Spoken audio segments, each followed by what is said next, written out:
This is lesson 7.5, using credit wisely. So, credit is hard to build and easy to destroy in the finance world. It only takes one bad act, one mistake, if you want to call it that, or one mess up, and it hurts you a lot more than doing the right thing all the time helps. So you have to be careful with your credit as you grow up and get out and work and buy things. You have to be careful with your credit. So there's called the 3 C's of credit. To categorize the information gathered about borrowers and determine their credit worthiness, many lenders will use the 3 C's. That's capacity, credit history, and collateral.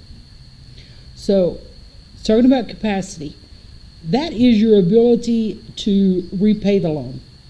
If you're making $15,000 a year, you're probably not going to get a $150,000 home loan, because they don't think that you have enough capacity to repay the debt. That information that is considered in this includes your employment verification, how long you have worked there, and how much money you make. Information about your expenses is brought into play, how many dependents you have,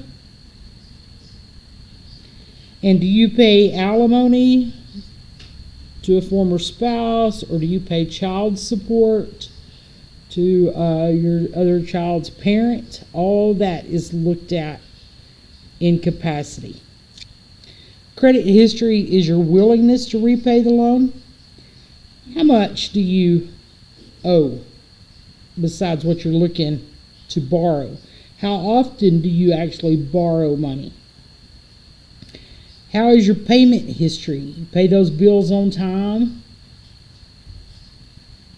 You have to have extensions a lot. Do you have stability? Are you showing more than one loan paid for, multiple cards being paid for over time?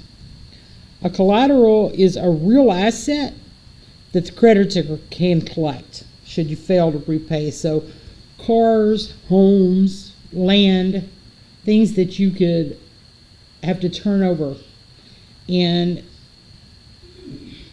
for them to get their money back out of it, resell it and get their money back. So information that creditors cannot use to determine your credit worthiness up here. They cannot look at your age. They can't look at your gender. They can't talk about your race or your marital status. They sure cannot look at your religion. Are you Baptist, Catholic? They can't look at that. Or your nationality.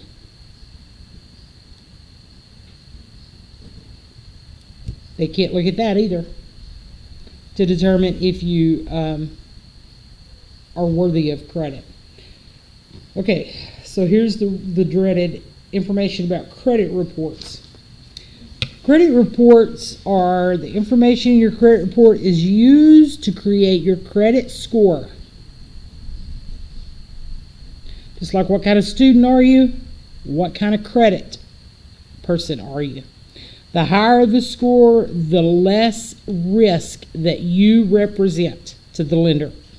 The most important credit factor in a credit score is the payment history.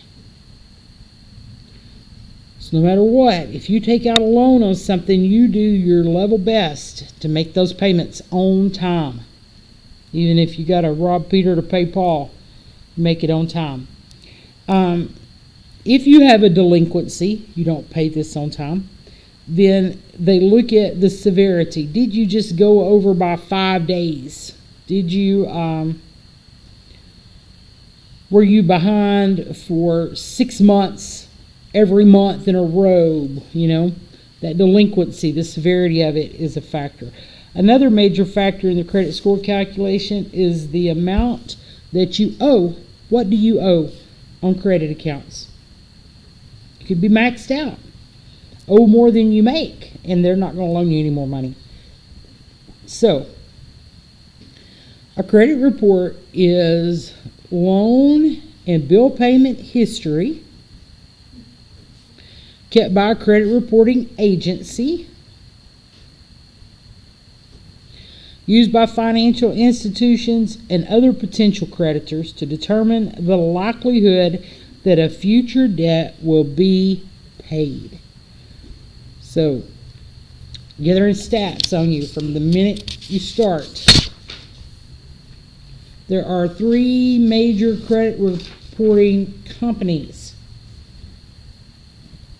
and they all work a little different. It's always funny to me to see what your score is on Equifax, and then go look at Experian, and then look at TransUnion, and they're all different in different ways. But they take the average of these, or the mode, I guess, the average. Sorry, not the mode. The range for the 3 major credit reporting agencies are about 450, which is way over here on the poor side, up to 700, which is great. 700 or above is great credit. To build credit, some tips include: develop a budget and stick to it. Save your money. And this should have been first in my book. Pay your bills on time. They even look at utility bills to see if you're always late on them. You need to keep your credit card balances low, or aim to pay them off monthly. You want to check your credit reports annually and dispute any incorrect information on your credit report. And it happens. People get your social. It's bad. It can be bad. So you got to check and keep up with it. When you're taking on debt, which means when you're trying to borrow more money to buy something, your net worth is a measure of your wealth. And it's a simple formula for net worth. They take your assets, things you own or money you have, and they subtract your liabilities. What are your monthly bills? What do you already have credit for? What are you paying in child support? And liabilities are debts. That's all they are, just debts that you owe. As liabilities are added to the balance sheet, the person's total net worth decreases, thus decreasing your wealth. Okay? Ways to save. How to manage your debt. Save money by choosing the right loan. Don't take a 30-year loan when you can manage to make the payments on a 20. That extra 10 years is a lot of money that it costs you in the long run. Shop and negotiate for the lowest interest rate you can find. Obtain your credit score. Go in knowing what your score is well before you plan to apply for the loan. Use an online calculator to compare rates. And beware of the high cost of credit. Now, we've talked already about some payday loans and things of that nature that are credit. You're getting a little loan at an extraordinary amount of interest. So what we're talking about now are like mortgages and car payments. You might go to the Ford dealership to buy a vehicle, and through Ford you could get a loan for 60 months at a cheap rate. Okay.